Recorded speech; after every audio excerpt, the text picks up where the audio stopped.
Now to another developing story. Members past and present of the Bush administration are continuing to fire back at former Press Secretary Scott McClellan, challenging some of the allegations in his new book.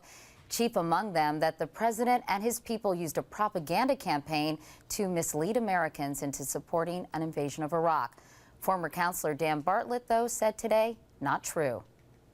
I was in charge of communications, and I would have never participated in a situation where we were knowingly misleading the American people.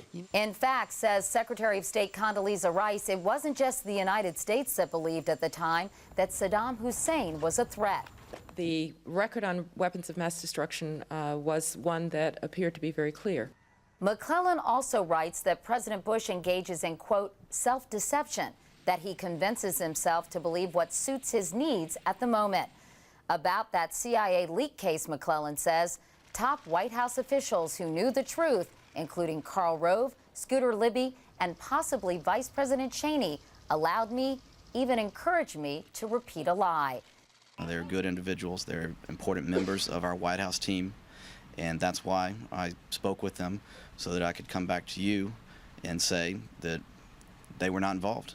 McClellan's bottom line allegation, the administration too often chose in defining moments to employ obfuscation and secrecy rather than honesty. A short time ago, I talked one-on-one with Scott McClellan, author of What Happened Inside the Bush White House and Washington's Culture of Deception.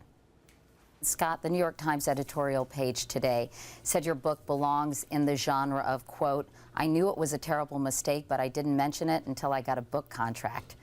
Why didn't you come forward with these criticisms earlier? Well, first of all, I think when you're inside the White House bubble, some of the larger truths can sometimes be obscured. You are working for someone you have a lot of affection for.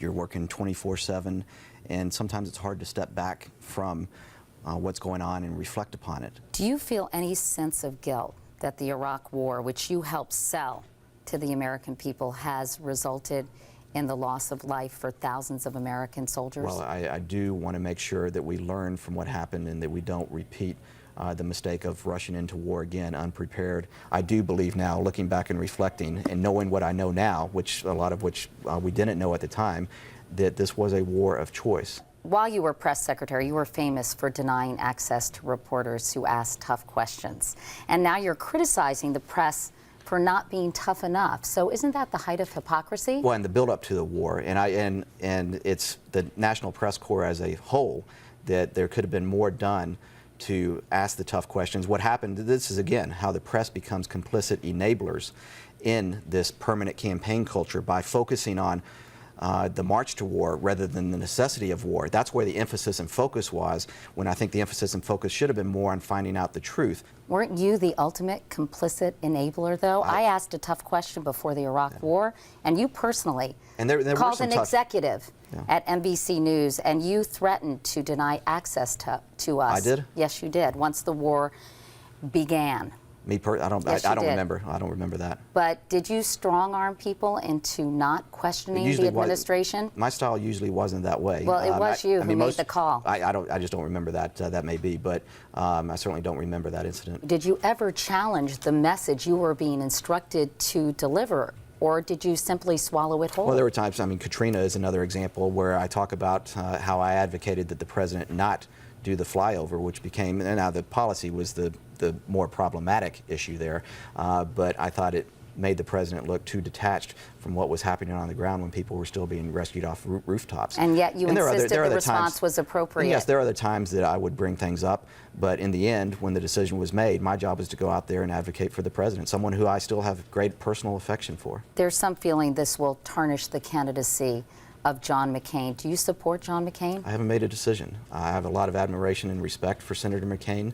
He is someone who has certainly governed from the center, and that's where I come from. I also am intrigued by Senator Obama's message. It's a message that is very similar to the one that Governor Bush ran on in 2000. In the run-up to the Iraq War, as you know, the administration linked Iraq to 9/11, to the point where the majority of the American people believed there was, in fact, a connection, even though none actually existed.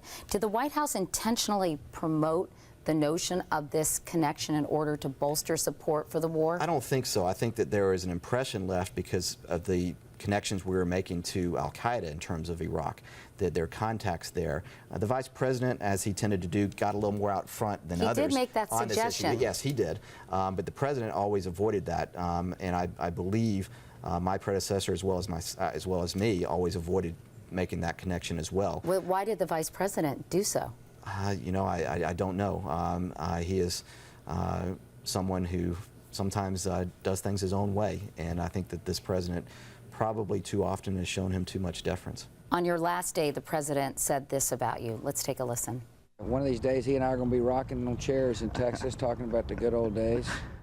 Can you envision that ever happening now?